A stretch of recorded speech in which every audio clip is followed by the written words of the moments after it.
दोस्तों 40 साल कबल अमेरिकी सेंट्रल इंटेलिजेंस एजेंसी CIA पर ऐसी दस्तावेजात मंजरे आम पर लाने के लिए दबाव डाला गया था जिनके मंजरे आम पर आने में पता चला कि इंसानी जहन को कंट्रोल करने के तजुर्बात की इमदाद की गई है, जिसमें मुतासरीन को बताए बगैर इलेक्ट्रिक शॉक, मंशियात और दीगर खौफनाक तरीके इस्तेमाल किए गए थे। जुल्म की इस इंतहा के बारे में मुतासरीन को कई दहाइयों बाद इल्म हुआ।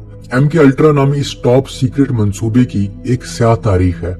इसे 1950 के दहाई में शुरू किया गया जब सर्द जंग अपने अरूज पर थी।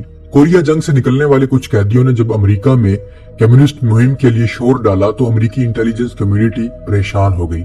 उन्हें डर था कि चीन और सोवियत यूनियन ने जहन को कंट्रोल करने के तरीके ढूंढ निकाले हैं और इनके एजेंट खुफिया मालूमात दे सकते हैं। CIA ने इंसानों पर नफ्सियाती तजुर्बों के लिए $2.5 करोड़ मुख्तस किए थे। दोस्तों, नफ्सियात के माहिर हार्वी एम अपनी किताब father, son and the CIA में लिखते हैं कि इस मंसूबे का मकसद ये था कि इंसानों को कमजोर करके इनकी तफ्तीश कैसे की जाए।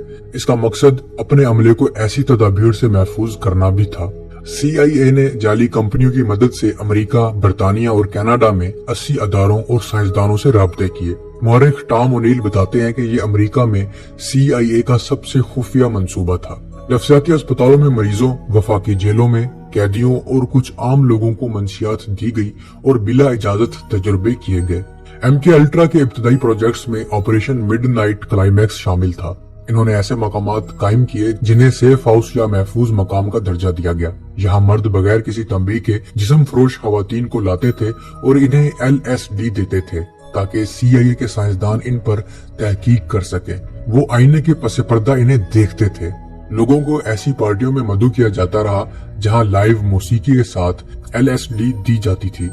इन पार्टियों को एसिड टेस्ट या तेजाब टेस्ट कहते थे।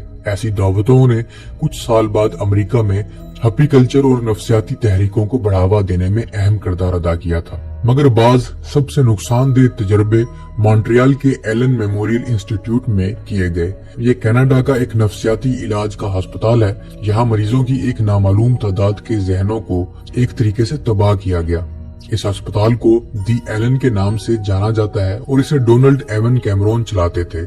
इन्हें दुनिया के सफ़े अव्वल के नफ्सियात के डॉक्टरों में शुमार किया जाता था। कैमरोन सन 1952 से 1953 और फिर 1963 में अमेरिकी साइकेट्रिक एसोसिएशन के सदर रहे। वो सन 1958 से 1959 में कैनेडियन साइकेट्रिक एसोसिएशन, 1965 में सोसाइटी ऑफ बायोलॉजिकल साइकेट्री और सन 1961 से 1966 के दौरान वर्ल्ड साइकेट्रिक एसोसिएशन के सदर रहे। दोस्तों, CIA ने MK अल्ट्रा के आगाज के 3 साल बाद डॉक्टर कैमरोन से society of human ecology research के जरिए राब्ता किया। ये इनकी एक जाली तंजीम थी जिससे अमदाद की जाती थी। इन्होंने डॉक्टर कैमरोन की जनवरी 1957 से सितंबर 1960 तक ग्रांट हासिल करने में हौसला अफजाई की। CIA ने डॉक्टर कैमरोन को $60,000 दिए जो आज $6 लाख बनते हैं। कैमरोन एक नई साइंस हिकमत अमली बना रहे थे जिसके तहत जहन किसी कंप्यूटर की तरह होता है और इसे याददाश्त मिटाकर नए सिरे से प्रोग्राम किया जा सकता है। इस तरह अजरेसर नो जहन साजी मुमकिन हो सकती थी। इसके लिए मरीजों को बच्चों जैसी नफ्सियाती हालत में लाना होता था जिसमें डॉक्टर किसी शख्स की जहनी कमजोरी का फायदा उठा सके। जहन साजी के ऐसे आगाज में इंसानों की याददाश्त के अंदर नए ख्यालात डाले जा सकते थे और किसी को ये एहसास ना होता कि ये ख्याल इनके अपने नहीं है। छोटी मोटी बीमारियों जैसे डिप्रेशन या परेशानी की हालत के इलाज के लिए अस्पताल आने वाले मरीजों को यहाँ दाखिल कर लिया जाता था जहाँ इन्हें कई दिनों या महीनों तक कीमियाई कोमा में रखा जाता था। कैमरोन की थ्योरी के मुताबिक ज्यादा पावर और फ्रीक्वेंसी वाले इलेक्ट्रिक शॉक देकर इनके जहन को खत्म कर दिया जाता जिससे वो ऐसी हालत में आ जाते जिससे वो बेहतर जहनी सलाहियत हासिल कर सके। मरीजों को बिला इजाजत जबरदस्ती नफ्सियाती असरात वाली मंशियात जैसे LSD और PCP दिए जाते थे। कैमरोन के रीप्रोग्रामिंग तजर्बे के तहत मरीजों को हेडफोन्स या स्पीकर्स के जरिए मखसूस पैगाम दिन में 20 घंटों तक सुनाए जाते। ये स्पीकर मरीजों के तकियों में रखे जाते थे। वो नींद में हो या जागे हो, इन पैगामात की आवाज इनके कानों में जाती रहती थी। कुछ पैगाम मनफी होते थे जैसे मेरी वालदा मुझसे नफरत करती हैं। बाज में हदायत दी जाती थी कि आपको अच्छा सलूक करना होगा। दस्तावेजात से मालूम होता है कि ये पैगाम हर सेशन में 5 लाख बार तक भी सुनाए जाते थे। नफसियाती डॉक्टर हार्वी के मुताबिक कैमरून की तहकीक में हवास से इस कदर महरूम रखा जाता कि किसी को भी हकीकत से दूर ले जाया जा सकता था। वो कहते हैं कि मेरे वालिद को एक ऐसे सेल में रखा गया जहां इनके हाथ बांधे हुए थे। वो अंधेरे में कुछ भी महसूस नहीं कर सकते थे, वो कुछ भी देख भी नहीं सकते थे, मुसलसल शोर में कुछ भी सुन नहीं सकते थे। उन्हें बुनियादी तौर पर मामूल के हवास से महरूम कर दिया गया और इनके वालिद को 2 माह तक ऐसे रखा गया। नफसियाती डॉक्टर हार्वी 12 साल के थे जब इनके वालिद को पहली बार दी एलन दाखिल करवाया गया था। सन 1961 में वो नौजवान थे जब खानदान ने अखराजात पूरे करने के लिए घर बेच दिया। इस अफसोसनाक वक्त के दौरान भी खानदान को डॉक्टरों के मशवरे पर यकीन था, लेकिन वो लड़का जो बाद में खुद नफसियाती डॉक्टर बना, उसे अपने वालिद से महरूम होना पड़ा। ये काबिल आदमी मुर्दा इंसान जैसी हालत में जा चुका था। इनके वालिद सोफे पर लेटे रहते और कुछ भी करने के काबिल नहीं रहे। इनकी शख्सियत को मुकम्मल तबाह कर दिया गया था। कभी कभार इन्हें यह भी मालूम नहीं होता था कि वो कहाँ है। इस तरह कई मरीजों के साथ ऐसा किया गया।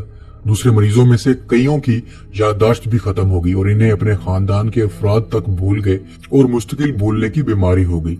कई मरीज जब अपने घरों को लौटे तो इनके जहन किसी बच्चे जैसे थे। इन्हें बैतुल खला जाने की तरबियत भी दोबारा देना पड़ती थी।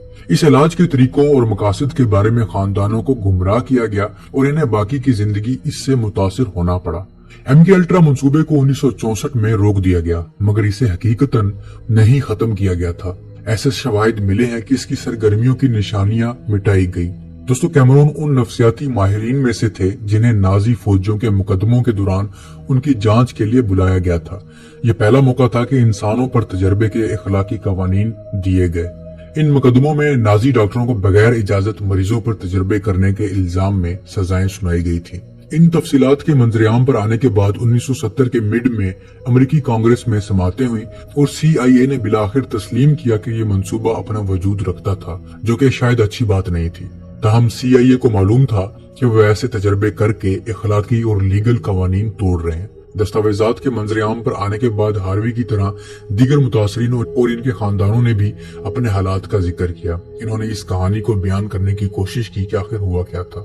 दोस्तों, ये वो मालूमात थी जो CIA पर दबाव डालकर निकलवाई गई और इसमें कोई दो राय नहीं कि CIA ने सारी मालूमात दी होगी। जितना कुछ बताया गया है इस अस्पताल में, इससे भी ज्यादा भयानक होता होगा।